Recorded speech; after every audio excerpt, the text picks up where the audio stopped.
In questi giorni si continua a parlare tantissimo dell'emozionante vittoria ai mondiali dell'Argentina e sicuramente molti di voi conosceranno o perlomeno avranno letto in alcuni articoli della sconfitta della maledizione di Tilcara. Io non la conoscevo e devo dire che è stato un bel viaggio informarmi su questa storia che vi consiglio di ascoltare fino alla fine. Prima però di tornare ad aggiornare la rubrica del paranormale, se non l'avete ancora fatto vi ricordo di iscrivervi al canale e di attivare la campanella delle notifiche per rimanere sempre aggiornati sui prossimi contenuti. E ora, come sempre, mettetevi comodi perché iniziamo con il racconto.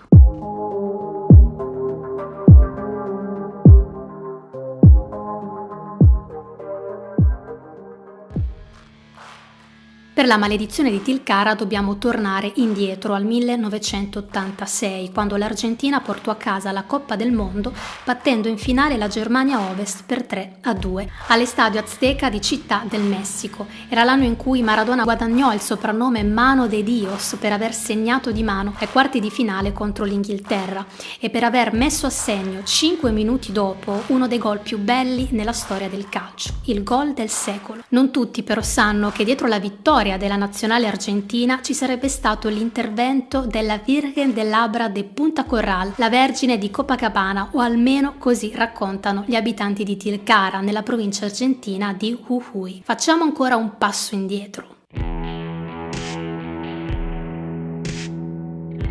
Nel gennaio del 1986 la nazionale si preparava ad affrontare i mondiali, così per acclimatarsi alle future altitudini messicane e monitorare la risposta del fisico degli atleti si pensò ad un ritiro di poco più di una settimana sulle alture di Jujuy, precisamente nel comune di Tilcara a 2460 metri sul livello del mare. A partecipare non era la rosa al completo, i calciatori impegnati nei campionati europei, come lo era Maradona al Napoli, non ne presero parte. A raggiungere la cittadina di montagna furono in 14, accompagnati dal CT Carlos Bilardo. Un ragazzo del posto, lo Eugenio David Picho Gordillo, che come ha raccontato in alcune interviste aveva avuto il piacere di fare da sparring alla nazionale, era completamente rapito e affascinato dalla presenza dell'albiceleste, così come lo erano tutte le persone del posto. Inoltre quello non era un periodo turistico per Tilcara, c'era un clima molto tranquillo che aveva permesso ai calciatori di girare e di visitare serenamente la zona. A detta di Gordillo, durante il soggiorno i ragazzi si erano interessati alle abitudini locali e fu proprio così che vennero messi al corrente del sattuario della Mamita del Ferro, la Vergine di Copacabana di Punta Corral a Tumbaia.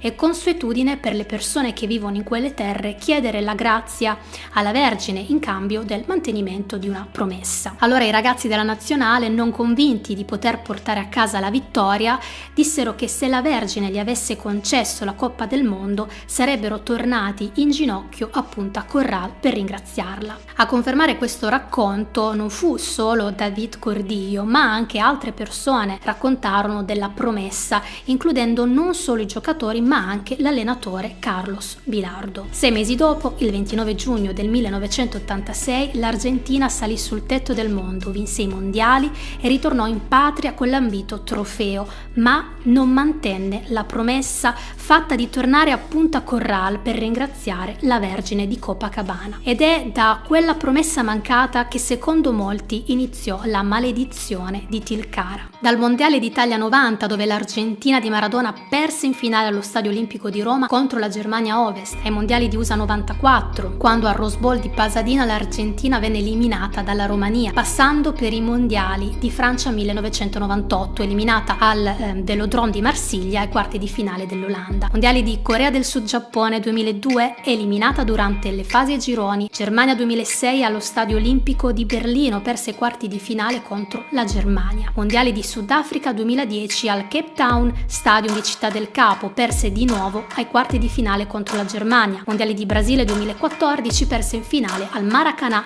di Rio de Janeiro, ancora contro la Germania, che più che maledizione di Tilcara sembra la maledizione della Germania. Mentre le voci sulla maledizione prendevano sempre più piede, quei giocatori dell'86 iniziarono ad essere visti come i responsabili delle sciagure della nazionale. Chi partecipò a quel famoso rituale ritiro continuava a negare di aver fatto promesse alla Vergine, così come lo negava Carlos Bilardo. A questo punto della storia, nel marzo del 2018, però ci fu un colpo di scena. 3 mesi prima della Coppa del Mondo in Russia, i presunti responsabili decisero di organizzare un viaggetto proprio lì, a Tilcara. Tra questi c'era José Luis Brown, Neri Pumpido, Carlos Tapia, Oscar Garré, Sergio Batista, Julio Jorge Olarticoechea, Riccardo Giusti ed Héctor Enrique. Perché erano tornati se non avevano debiti da saldare? Volevano forse porre fine una volta per tutte alla maledizione? Non si sa, perché di quel viaggio dissero che non era stato programmato per saldare il debito con la Vergine. Fatto sta che ritrovarono i vecchi abitanti del luogo e che in un certo senso il debito si poté considerare saldato. Ma cosa successe dopo? Quello stesso anno l'Argentina non vinse i mondiali in Russia, perché fu eliminata dalla Francia agli ottavi di finale. E questo dice lunga sulla maledizione. Tuttavia, dopo ben 36 anni, quest'anno, il 18 dicembre 2022, qualcosa si è davvero sbloccato, perché l'Argentina è diventata campione del mondo in Qatar, restituendo alla Francia la sconfitta subita agli ottavi 4 anni prima in Russia. A questo punto non sarebbe meglio parlare di meritocrazia e, con rispetto parlando, mettere da parte queste credenze? Certo è che la parata di Emiliano Martinez al quasi 123esimo dei supplementari in effetti è stata un vero miracolo. Che sia merito degli ex campioni e del loro ritorno a Tilcara, lascio a voi i commenti.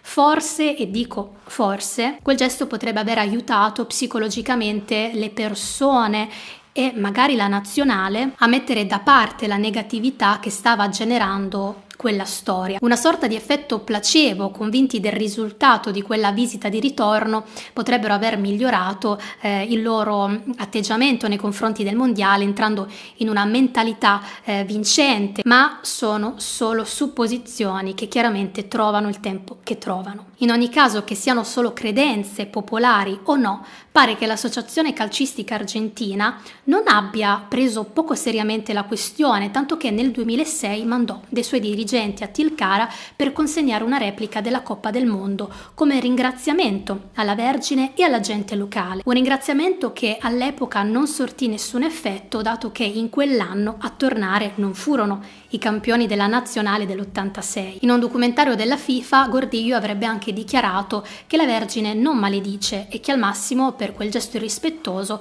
potrebbe essersi un po' arrabbiata. Non entro nel merito delle credenze, della spiritualità di un popolo, quindi non commenterò questa affermazione.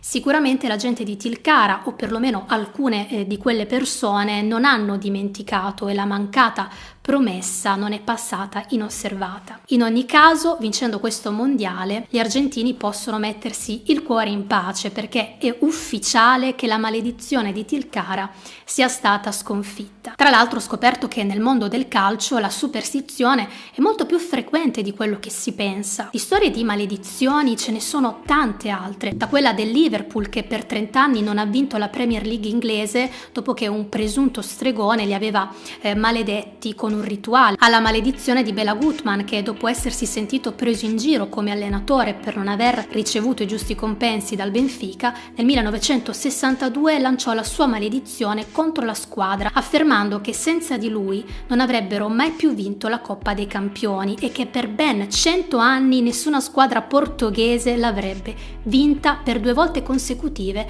come invece aveva fatto lui. Una maledizione che a 60 anni dalla sua predizione rimane ancora imbattuta. A questo punto toccherà aspettare il 2062 per spezzarla. Con questo siamo giunti al termine. Spero che l'argomento di questo video, un po' più leggero, vi abbia incuriosito e intrattenuto, così come ha intrattenuto me mentre scoprivo e leggevo queste storie. Se vi è piaciuto, lasciate un like e un commento e non dimenticatevi di iscrivervi al canale. Noi ci vediamo prossima settimana, vi mando un forte abbraccio, ciao a tutti, ciao!